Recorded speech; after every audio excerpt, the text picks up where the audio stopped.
We're back. It's been almost 2 years since we launched an episode of the Aurelius Podcast, and it feels good to bring the show back and have these awesome chats with folks in UX, product, and research.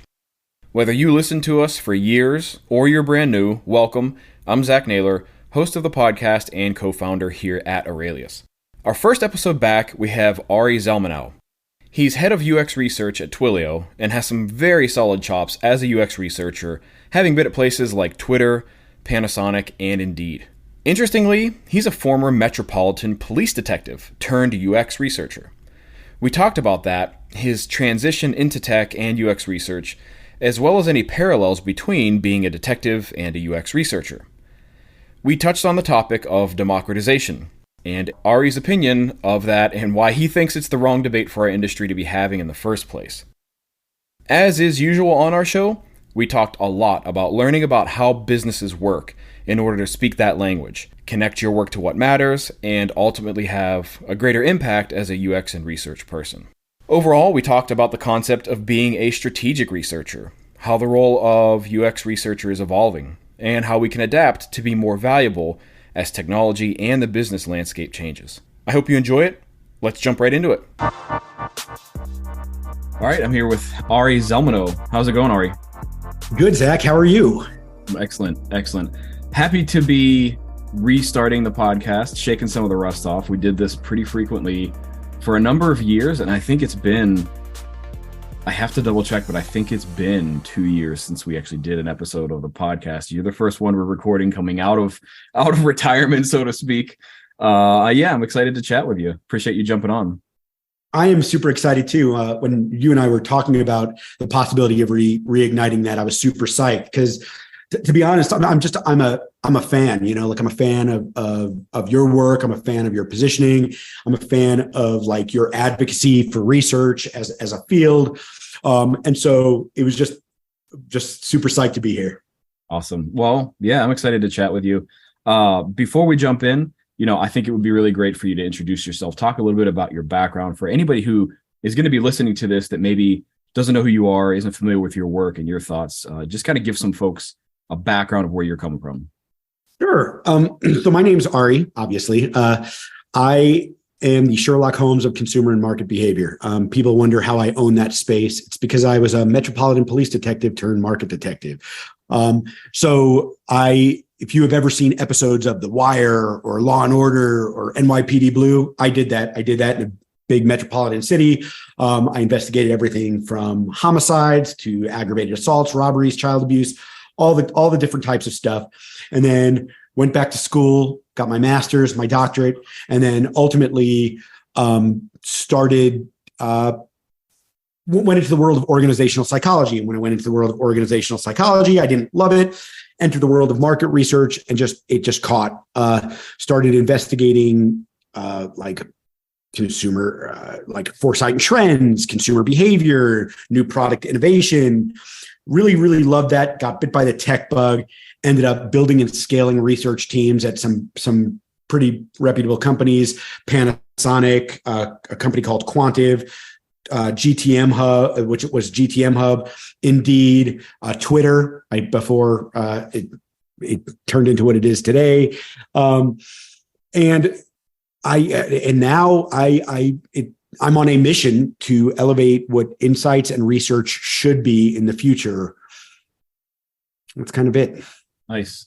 There's a couple things I actually want to ask you about because I knew that you had a background there, but I don't think you've ever actually told me what made you have an interest in transitioning from that to UX research. I mean, you talked that you went back to school and you were into psychology, so I can kind of see the through lines there, but what was it for you to say, yeah, I want to look into this more? I think I've always had this like thread of wanting to investigate things. So another little known fact is when I graduated from college, I was actually a paramedic for a few years for a fire department. And like, I just like following clues wherever they go, whether I like it or not, following clues and then coming up with solutions for those things. And so I think that the transition from detective to like market research, UX research was just a love of like understanding, following things, investigating things, talking to people, building a context, and then building a case for something. And I just found kind of when I found it, it just clicked. It was just, instead of investigating like cases that were going to court, now the court is just a little bit different. It's business leadership and trying to make a case for why we should do specific things and understanding like what, I guess I was going to be really funny about it, the crimes are of business. I think it's the similarities between detective work and like applied research are just really similar. They're both really high stakes. There's a ton of uncertainty.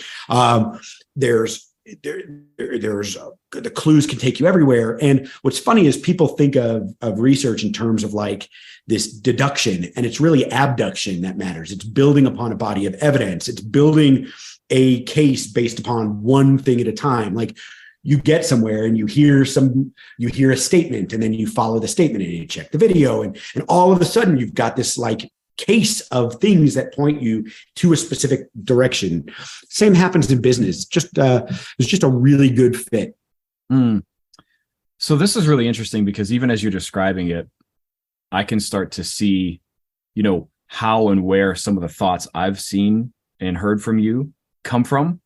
But before we even get into some of that, I have to ask, because you mentioned deduction and abduction. In these two worlds, you say there's actually a lot of similarity. If somebody, let's say from the UX research or product research space, was curious if there are any parallels in terms of process and approach to how you would have done this work as a detective and to how you do it today in UX research teams, is there any overlap? Is there parallel to that? How, explain a little more. Like, are you saying like parallels between the way we conduct detective work to the way we conduct research today? Right. Tons of parallels if done right. First, it's that you get a signal. Like I'll use an example. You could be conducting interviews, right? And you hear something in the first interview and it's a signal. And in academia, you build on that signal until you hit theoretical saturation. But in detective work, you're like looking to corroborate or triangulate the things you hear or learn from other people. So you start with a signal and then you start pulling in other pieces of evidence. And it's like a puzzle and you're putting things together. I think the work is kind of the same when you're thinking about like doing research on a specific thing, especially when you're talking about like generative or exploratory work where it's kind of undefined and you're building something from nothing.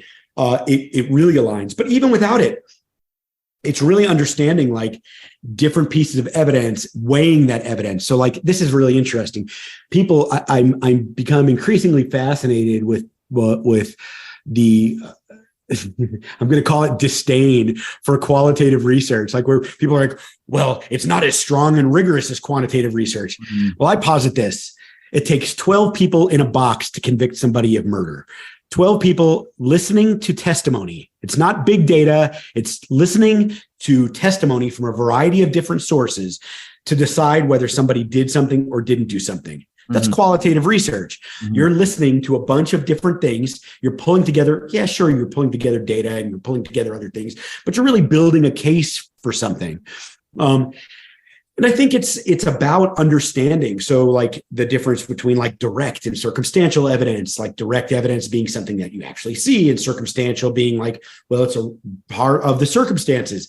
Understanding like that not all evidence is not created equal. So like it's funny, people would say like, well, interviews, we have to be careful about who we listen to, or like product manager. I have had a really big evolution recently on democratization of research. If for those that have followed me for any length of time know that at one point I was very pro, then I went very con, and now I would tell you it's the wrong conversation to be having. And here's why. As a detective, you wouldn't go to a scene and say, oh, I'm not going to listen to statements from anybody else who observed this that wasn't a police officer. But that's exactly what, when you're having that democratization argument, you're saying, well, a product manager conducted interviews, but I'm not going to listen to what they said because it doesn't have evidentiary value. And that's bullshit, because it does have evidentiary value. Now, the researcher or detective, it's up to them, their skills and abilities to determine the weight that they put on that evidence Like, oh, well, it was a little biased, so I'm going to weight it a little less. Or, wow, they asked all the right questions. I've got transcripts. Like, this is clearly like solid, so I'm going to weight it a little more. But that's what makes researchers. It's not gatekeeping all evidence out that nobody believes. It's in court. It's like the exclusionary rule. You're going to exclude anything. I think that's crazy. Yeah, that's really interesting.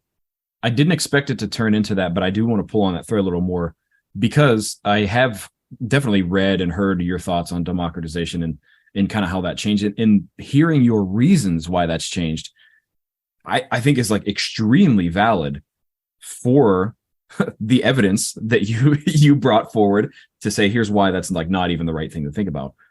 Because I've often said to people that regardless of where a source of data or insight comes from, there's something there. It came from somewhere. Now, like you said, even if it's biased, that's still information that can be used. 100%. Does that make sense? And so, it's exactly right. Yeah. So that's why I'm kind of curious. I mean, then how do you work with that, right? Because I think there's two questions I have. How do you work with that? Because I do think it should be included for more than just purity of research purposes, by the way. I think it should be included because also if you're boxing people out from saying you don't have skin in the game to be able to come and capture insights, that politically, organizationally is going to put you in a harder position. That's one reason. But the other is also because it can be used, especially if you recognize its bias or, maybe a tainted source or something like that. Why wouldn't you want to use all the evidence available? It just doesn't make any sense. And when you're a detective, you consider things like pertinent positives and pertinent negatives. You're going to have a case theory, but a good detective also doesn't just help figure out what is, but they help kind of figure out what isn't. Because when something goes to court, an attorney has to make a case and say, this is our theory. This is what we think happened. And here's why all the other things, explanations are not the right answer. You can't get that without talking to others. I think if you think about investigative journalists, detectives, physicians, people that investigate things, it's their job. The power that they have is to go out and investigate, weight things, see if it's real, see if it's not. And just because somebody I'm trying to think about an epic liar that isn't so politically charged that it's going to set everybody off. But even if an epic liar says something, it doesn't mean that it's a lie. It could also be true. I think the power of research isn't in the methods that we use or in gatekeeping people into what information. It's in the ability to make sense of that and build the case and understand it. It's being advisors to the business, counselors. We should be the ones that are okay, cool, that's evidence. Let's put that into the picture and figure it out. I thought about this a lot when you think about the historical context of how this happens. So you have a company, you have product managers, maybe they've hired a UX designer, maybe you have some marketers. They haven't hired researcher one yet. But to date, product managers are out talking to customers, the CEO's talking to people, all these people are talking to customers. All of a sudden, a researcher comes in and says, hey, I'm the expert in this. You guys are doing it wrong. Stop. I'm the only one that should be doing this. If you think about how that lands, so you're telling people it just doesn't ring. So to me, my new stance on this is I'm not having any democratization debates anymore because I think it's a stupid debate to begin with. I think the new answer is any evidence you have for me, bring it my way. I want to see it all. I'll paint a picture. I'll weight it appropriately. And then I'll make a case from all of that evidence. And it's funny because you think about evidence in the detective world, eyewitness testimony sometimes is not very accurate. Mm-hmm. But when it's corroborated with other things, maybe it becomes way more accurate. Or maybe somebody sees something, you have something that totally refutes that. Well, then you have to make the call. That's the human element of all of this. It's why researchers should exist in the future. Mm-hmm. And it sounds like you are not of the opinion that the source of information should only be from methods and tactics that a UX researcher employs or a UX researcher themselves. Absolutely unilaterally opposed to that. I think that the researcher of the future They should be thinking of it as a layer cake. There's three layers. The first layer that they should start at is what research and tribal knowledge on the issue exists today. Like, what do we understand today? What are the definitions? Like in detective world, this might be the law and understanding like the basic stuff, the background. The second layer is what internal data exists, qualitative and quantitative. Maybe you have customer statements from customer success, maybe sales conversations, maybe product analytics, market analytics, CSAT. People love to rail on NPS. It's a data point. You don't have to like it, but it's a data point. I'll take it. All of that. And then finally, those are the bricks. The mortar is the primary research. Usually 80, like using Pareto, the 80% of the impact comes from 20% of the methods. Those methods are usability testing, observation, interviews, desk research, and basic surveys. Out of that, so what data is available, and that you can start telling a very, very compelling story. Mm-hmm. That's what researchers should be doing, putting together those sources of data and information.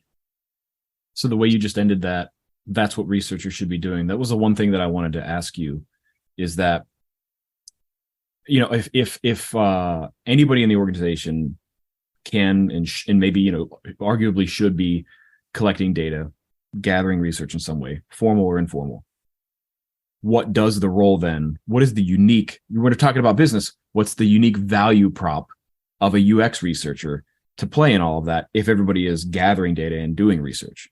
So I've been thinking a lot about this recently, because I've been thinking about, and there's been a lot of talk about like this idea of strategic research and what do strategic researchers do, and how does that play into the equation? And I think when you think about the different roles of research, there are like UX researchers, market researchers. There's all different types, different levels, different groups collecting data. There's product analytics. There's all these things. And what I've come to the realization is that we shouldn't abolish, like, I don't want to say abolish. I think it becomes a real problematic when you say in every organization, the best structure for research is X. What I do believe is this, though, that there is a place for people that do just UX research. There's probably a space for people that do market research. There's a space for people that do strategic research, probably in different companies, and depending on the size of the company and the group. Before I get into the next level of this, though, I want you to think through this with me. This was interesting. Why do companies hire like UX and market researchers? Because when I started thinking about this, it hit me that the things that UX and market researchers want to do don't align with the things and reasons that they're hired to do. So what I mean by it is this: you're a UX team. You've got a bunch of designers, and you're like, okay, we need to hire a researcher. Well, you're not hiring a researcher because you're like, man, we need a much more strategic thinker here. We're just not strategic enough.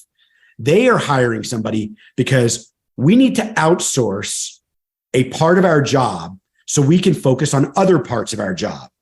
The opportunity costs of doing research are too high.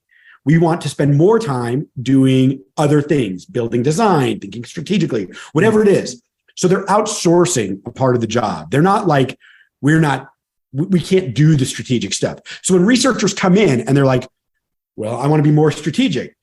Well, the designers and marketers are probably like, we got that. I mean, you know what I mean? So like, that's a problem. But I think that there's a place for like junior researchers to come in and do more of that tactical level, like, I'm going to help you with usability testing. I'm going to help you do basic interviews. I'm going to help you do more design-focused research. Mm-hmm. And then there's a place for more strategic researchers. These researchers, I am firmly entrenched, should be reporting to the head of strategy for a business, the chief operating officer, or the chief executive officer. And what they do is they focus on doing exactly what I described to you. I'm going to look at information across the business. I'm going to help you build strategic stories based on 5 things: growth, value, adaptability, risk, and speed. You want to grow as a business. You want to increase more value for the business. You want to be more adaptable to world conditions. you want to mitigate and reduce risk, and you want to move faster than the competition given things that are happening in the world. This is a really fascinating way of putting it that I have not heard before. And, throwing my own bias in here, from what I hear so far, I would definitely agree with this, because there's very much a role and gap to be filled where we have a thing, we have high confidence in the thing that we made. Maybe we don't have as much confidence in how we made it. And as you were kind of saying, the role in scale, a lot of junior researchers could fill is, let's validate that thing. Let's improve sort of the local maxima of that thing. Yes. Great. There's value in that work. That isn't, quote, hand wavy strategic work. It's just not. It's pretty tactical work. There's nothing wrong with that. That work needs to happen. There is, on the other hand, what are the things we should do or make or consider? And, there was, I can't remember, maybe somebody listening, if they want to dig this up, if I don't find it and put it in the show notes. But there was a quote by a large study that was done asking executives how they feel, like how they rate or value the role of insights in their business. It was very, very high. But then they asked the same people, how satisfied are you with your practice of insights and gathering today? And it was astronomically low. So huge disparity between the value they place on it and how satisfied they are with it. And this is where I think the latter half of what you were saying comes in, where there then is researchers, people who create insights that can be feeding information based off of like these much higher level organizational business level goals that then start to trickle down to define the things that we do, the larger decisions that we make. The tactical stuff comes much later. Am I catching that? Am I summarizing that pretty well? I think that's exactly right. And I think it comes from two things. One is there's the ability to do methods, which is cool. And you could have PhDs who can come in and do methods. But then there's the language of business and the way that business operates and understanding, like all of those things. Those are more advanced level things that aren't really they're certainly not taught at the junior level. They're definitely, even if you learn them in school or an MBA program, there's still real world application of that. And when you think about, like, when people talk about strategic research, I would bet you that you'll get, if you ask 100 people what strategy is, you'll get 100 different answers. And the reality is strategy is just helping provide an intense focus on the things that matter most. A researcher is well suited to help be that strategy consigliere. The consigliere being like what in The Godfather, Don Corleone, you're the Tom Hagen, or you want to be the right hand in Game of Thrones. That's cool too. But you're the advisor to the business to helping them get that myopic focus on the things that matter most. On the other end of the spectrum, you have a junior researcher who could help isolate, like, here's a very tactical problem. Here's something that we can help the business move forward, but limited scale and scope. And I think that there's probably a place for both. Now, the challenge becomes this. In a big company, a big Fortune 500 company or a big tech company, sure, you have different departments. You could have market researchers and UX researchers. In smaller companies, we go back to that fundamental problem. I'm hiring a researcher to outsource part of my job. It's the same reason that you hire an agency. I'm outsourcing part of the job. I don't have time to do 68 interviews. Ergo, I'm going to hire somebody.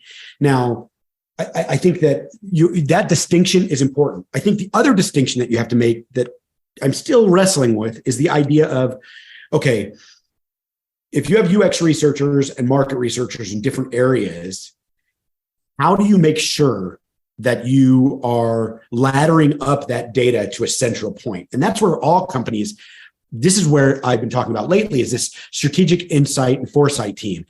It's really a program. You need a governance model to start thinking about that from day one. Because if you're not, what you're going to create is the data version of tech debt. The research version of tech debt. You'll eventually grow to a size where you're going to have market researchers doing research, UX researchers doing research, maybe analytics people doing stuff, all this data living in different data silos, different places, and nobody aggregating it in one place. That is a problem, an expensive problem. It's an expensive problem. It is an expensive problem. It slows down the time to decision.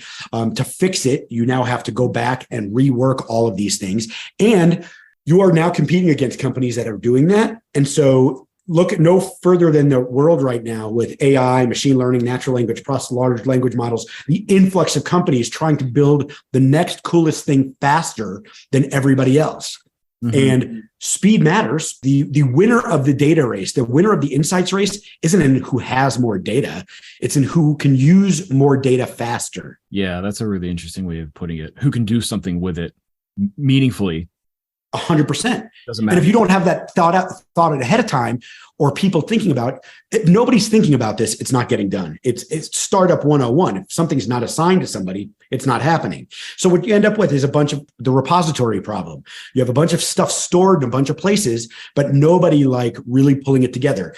And the reality is when you're thinking about this, the CEO of these companies they're not thinking about like, well, I need to look backward at all the data throughout the business to think about strategic insight and foresight. They're thinking about, what do they have to say to shareholders? What do they have to say to investors? What is next for the business? They're thinking about from a financial perspective. They get focused on the problems in front of them rather than the things that can be done with the data they have. It sounds like you're suggesting the data they have could solve those problems. It absolutely could if they were going back to do it, but it goes back to opportunity costs. So now a CEO has to go back and dig through, hey, I need all the product analytics stuff. I need all the marketing analytics that we have. And these tools just keep coming out with new and innovative ways to provide new dashboards, new things. Well, it's making those connections that is time consuming and difficult. Making those connections. 100%. It sounds to me also like that lattermost point of the researcher of the future seems well suited to fit that role. That is exact. They're strategy consigliere is what I would call them. They are advisors to business strategy, helping the business focus on the things that matter most from the data within the business or the data that exists in the landscape. So it's not just the CEO going, okay, I'm going to look at my product analytics. I'm going to look at my financial data. I'm going to look at all of these things and cool, I've got an analyst. I'll have them do some correlations on these things. It's also, okay, cool. What are we going to do? Like if we see signals of another COVID, what are we going to do if we see signals of what? Okay, the markets are showing signals that things are turning again. Okay, there's some signs of life. Our businesses, our CEOs going, okay, cool. With that information and the information we have available, what changes do we need to make for the future? Like, are they thinking? There should be people thinking about that, and people in strategy are. But if a business doesn't have like a chief strategy officer, who's thinking about it? Yeah. Well, so there's a couple things that have been rolling around in my head as you've been talking about this. The first one is really trying to think about how someone's trying to outsource part of their job as to why they hire really anybody, but UX research is no different, right? I think that, so on one end, you said time, you're outsourcing part of that job because you don't have that time. Makes sense. There is another part of it that I've seen where people outsource that part of their job where they realize they lack the quality or experience, right? So maybe as a founder or a product manager or a product leader, you're like, I can go out and talk to customers and I can get a sense for what they need and how we need to fix things and stuff like that. But you get to a point where you maybe recognize I can't do that to the degree someone with a lot more background to dig in really deeper and help us really, really refine that is. I would bet those are in the minority. I would bet you, like, maybe an unpopular opinion, I would bet that most people aren't thinking that way. They're either thinking like, I've been doing this long enough that my intuition, I'm going to drive my product and my roadmap by intuition, or, hey, I could talk to customer. I know I think that what they're outsourcing is, it's uncomfortable, but they're outsourcing the part of the job that they don't want to do. Mm-hmm. Like, I need more time to think strategically, to build my roadmap, to build my PRDs, to build whatever I'm going to be doing, or my design. I want to spend more time on design, or actually like thinking through the problem than conducting the research, because the research is time consuming. There's all where research, there's the threat to research is today is if all they're doing is outsourcing the ability to collect the data and then do a preliminary synthesis of this, tools are going to be able to do that in a few years. Mm-hmm. Mm-hmm. Good enough. I'm not saying they will be able to replace a human, but good enough. Not today. I stipulate I don't think that they're there today. Yeah, But I would agree. I mean, as somebody who's actively looking into that for obvious reasons, right. I would agree. It's not replacing any researcher right now. So, spoiler alert, your jobs are safe. However, I think it's very useful to discuss how it will impact our industry specifically, as things go forward. I don't think the role of a UX researcher will go away, certainly not any time in the foreseeable future. But to your point, and a lot of the case that you've been making, up to this point in the conversation, which is even the tactical research that can probably be automated a lot sooner than we're all going to expect. Right. But 100%.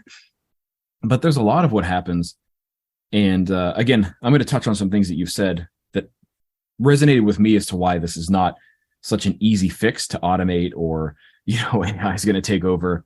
There's a lot of context within the business, people to people, that are not inputs to a machine or a large language model or any of that stuff. Those things can't necessarily be replicated. They can't be, artificially fabricated either, to then take a limited data set and say, look at it through that context lens. It's just not really possible yet. No, I think I'll even pull this back to the detective world or to legal language. There needs to be a trier of fact. Okay. Meaning that yeah, sure, it could spit out information, but you need a human to make let's at least gut check. Is this even within the realm?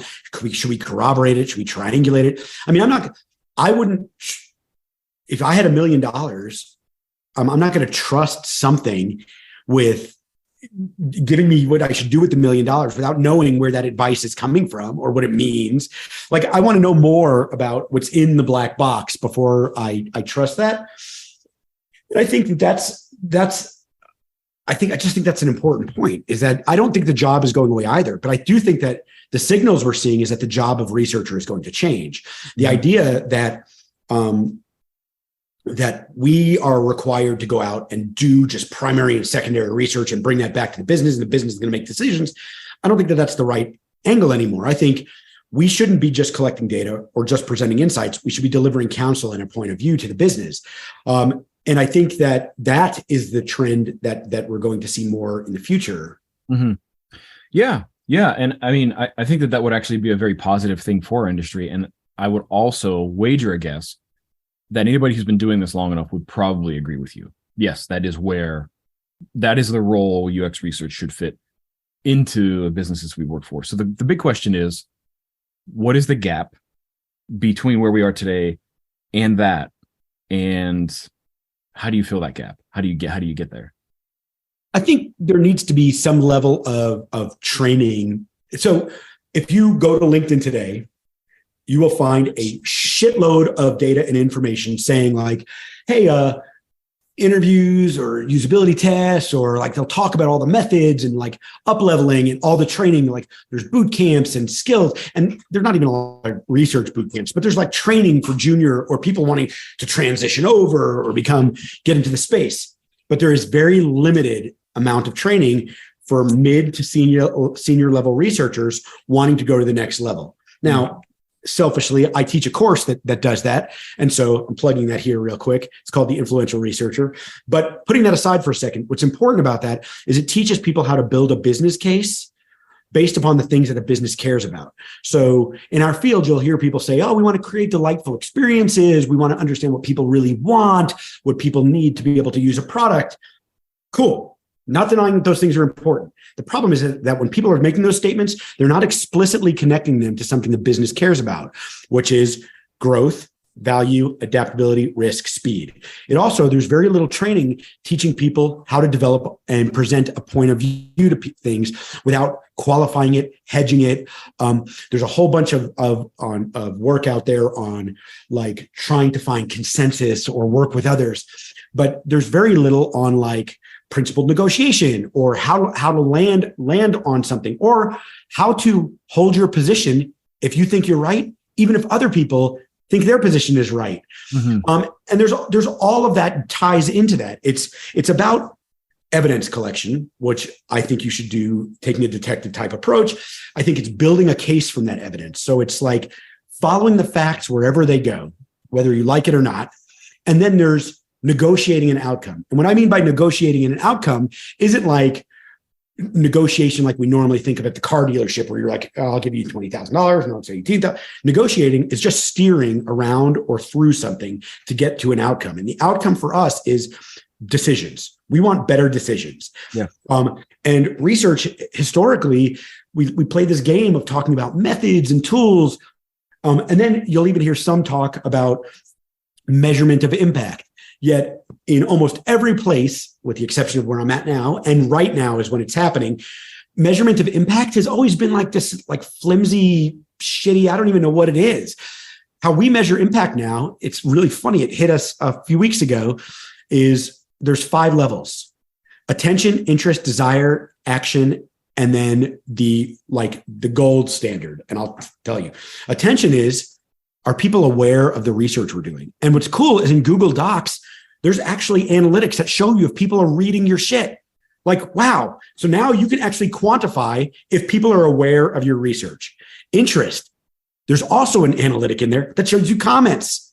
That's a pretty good proxy for interest. If people are commenting, they're interested. Mm-hmm. A desire to integrate into their roadmaps, you could tell that from the types of questions. And then action, it's almost like a lagging indicator where you have to look back and see, has this been integrated into a product roadmap or a marketing plan? And then there's the gold standard, which everybody wants, which is, okay, the research we've done can be correlated to increased revenue, decreased churn, some metric. Right. Problem is people don't do that, don't measure at all, because they can't hit the gold standard. So they miss the first 4 steps that are necessary to get to the 5th step to begin with. This is the problem with research, is that we're all talking about these, like, we're talking about the peas and not the steak. Like the steak is, how do we become consultants in the business? How do we become, like I talk about this in my class, you can be Bob the Bagel Guy or Michelle the McKinsey consultant. Bob the Bagel Guy, the only advice he gets asked for is, hey, what bagel's good today? Like, that's what the CEO wants to know. Mm-hmm. But Michelle gets asked, what do we do when the game is on the line? Mm-hmm. That's who we want to be, the advisor, the counselor, mm-hmm. not the bagel guy. Yeah. Yeah. A lot of what I've talked about over the years, over the course of my career, for anybody listening, I've also worked in UX and research and product strategy for a little more than 15 years. And the single biggest thing I feel like is missing is exactly what you just said, which is having an understanding of the business so that you can communicate how you fit in and the work that you do fits in. This focus on the craft is great for people in the craft. Everybody outside of that, nobody cares. Not even a little bit. Even with, Bob the Bagel Guy, nobody cares how they made the bagel. They want a delicious bagel. That's it. So I very strongly agree. It sounds like you're suggesting the biggest gap is really UX and research folks understanding businesses better is sort of first step to getting there. I agree. That and the way we present insights. So the other thing you describe, I want to tie to that because I think it's important.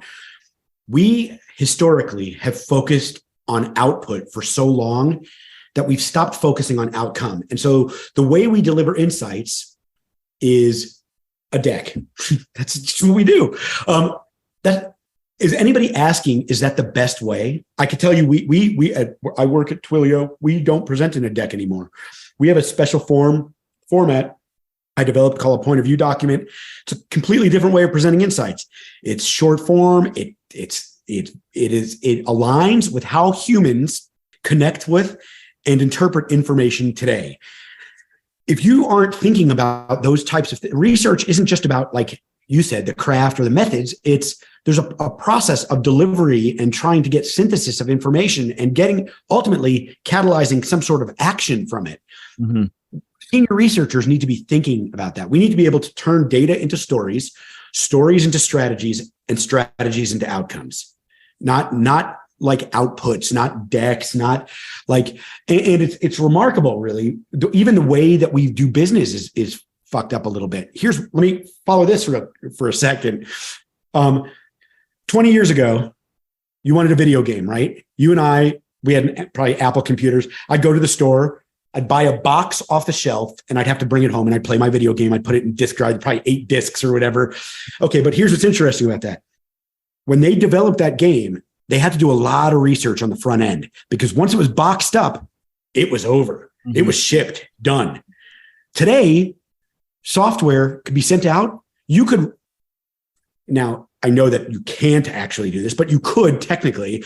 You could redo the whole UI of a software platform over the weekend and have it shipped on Monday, Friday to Monday. You could do it.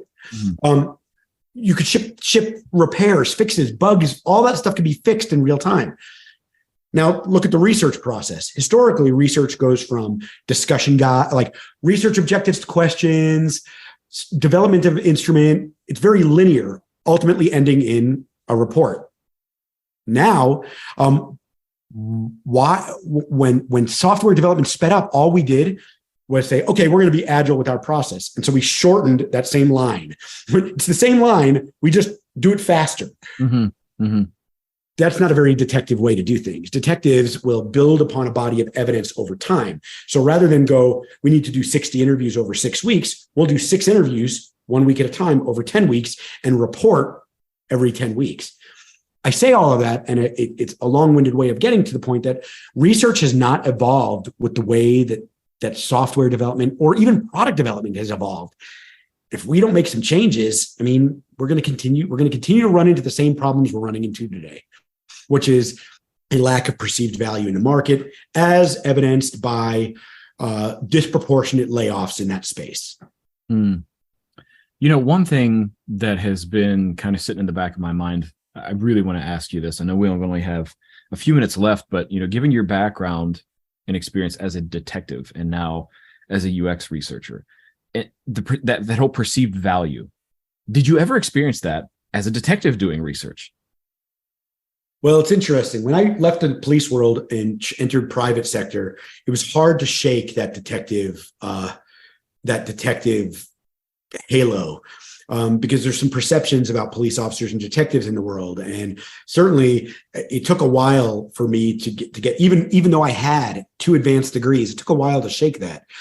I don't think people think that detectives, I don't think the detective thing is what's interesting to people. To be honest with you, I would tell you that I think the thing that was most interesting, the thing that probably gave me the most juice, I worked at Twitter in its heyday. And once you have a logo like that on your resume, it's a lot easier. Anybody that thinks it's not easier with a big logo on your resume to get the next job is full of shit. Mm-hmm. It is. It just, you see it across the board. That's why you see X Google, X Netflix, X Bang, whatever. That said, I think that researchers need to position themselves, and by position themselves, we don't control our positioning, our stakeholders do.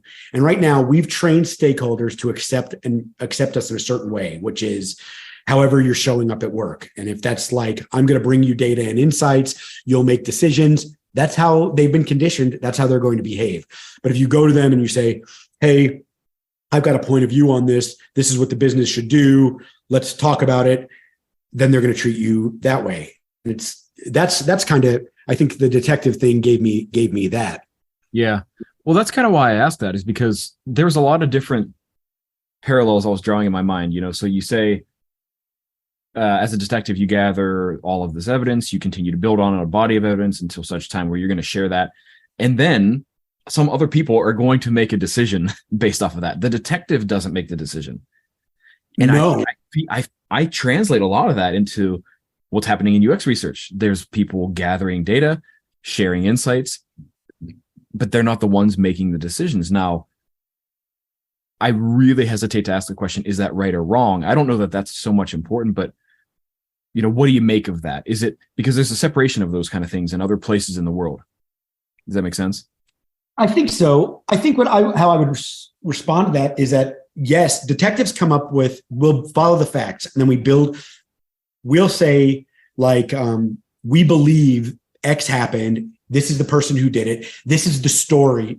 Remember, I'm building a story about what I think happened. And I'm not only telling you the story, I'm telling you, here's some reasons that other stories aren't plausible.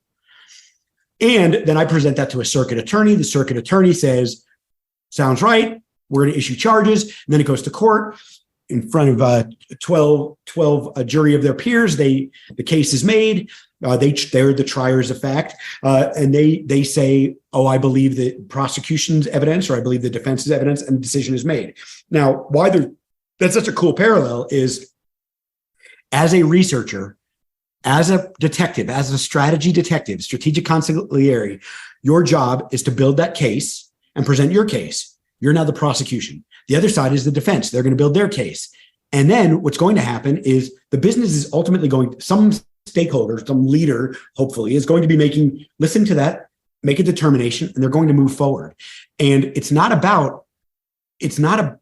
you can only make your strongest case. The business is going to have to make a decision anyway. It's the same thing. It's going to end in some verdict and the world is going to move on. And then your job as a researcher at that point is, okay, the decision's made. How do we help make this the most successful decision, even if it's not what I recommended?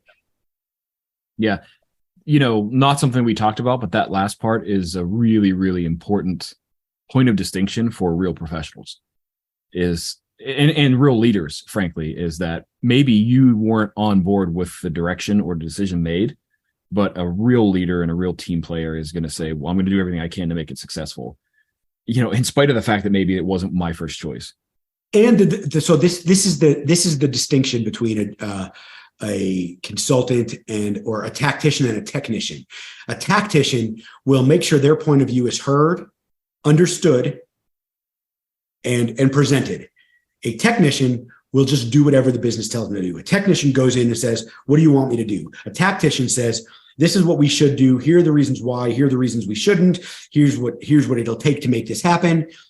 Let's go. And then the business will say what we're going to do, but the tactician is going to say, okay, I might not agree with this, but I'm going to move forward. Technician's just going to do what they're told.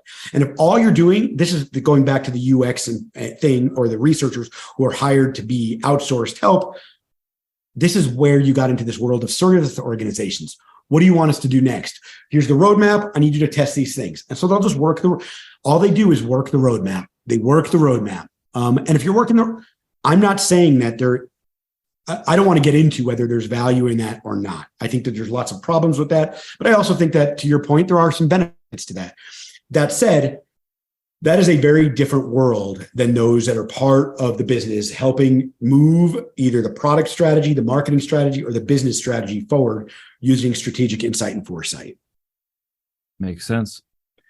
So listen, Ari, we've got a few minutes left, and I know we got to wrap it up. Got to be respectful of your time. Something I like to ask at the end of every one of these episodes, if somebody came in, they didn't hear everything we said, or I developed temporary amnesia, and I were to ask you, what is, one statement, one takeaway, how you would summarize what we discussed that's important to share for people who are listening, how would you answer that? Strategic researchers don't just deliver data. Strategic researchers don't just deliver insights. Strategic researchers deliver counsel. Be a consigliere. All right. I'm done with that. Really appreciate you jumping on, taking the time to chat. I've enjoyed it. I can go a whole lot more. There's several things that I actually want to dig in and chat with you more. But like I said, we got to be respectful of your time. Anything you want to share with folks before we jump off about your work, your course, anything like that, and how folks can find you? Yeah, thanks, Zach. So there's a few ways that you can contact me and get involved. If you're a mid to senior level researcher or somebody who conducts research, I teach a course called The Influential Researcher. You can access that at influentialresearcher.com. There, I give you a free framework to sign up, learn about the course. There's a few versions of that, and I can tell you about that then. You can also find me on LinkedIn under at Zelmanow. My name's Ari Zelmanow, so you can find me there. I'm the only one. Or arizelmanow.com. Always open and willing to talk strategic insight and foresight with anybody. Awesome. All right. Well, thanks again for joining us, and we'll see you next time. Cool. Thank you. Thanks, Zach. I really had a good time. This podcast is brought to you by Aurelius, the platform designed to help you gather research data, make sense of it fast, and turn it into insights and action. It's a central place to search and share all of your research data and insights. You can try Aurelius for free with a 30-day trial by going to aureliuslab.com. That's AURELIUSLAB.com. If you enjoyed this episode, give us a review on iTunes and let others know. You'll find all the links and resources to each episode on the show notes at blog.aureliuslab.com. Catch all new episodes of the Aurelius Podcast almost anywhere you listen to podcasts, like iTunes, Spotify, and more. Stay up to date when new episodes come out by signing up for our email updates on our website.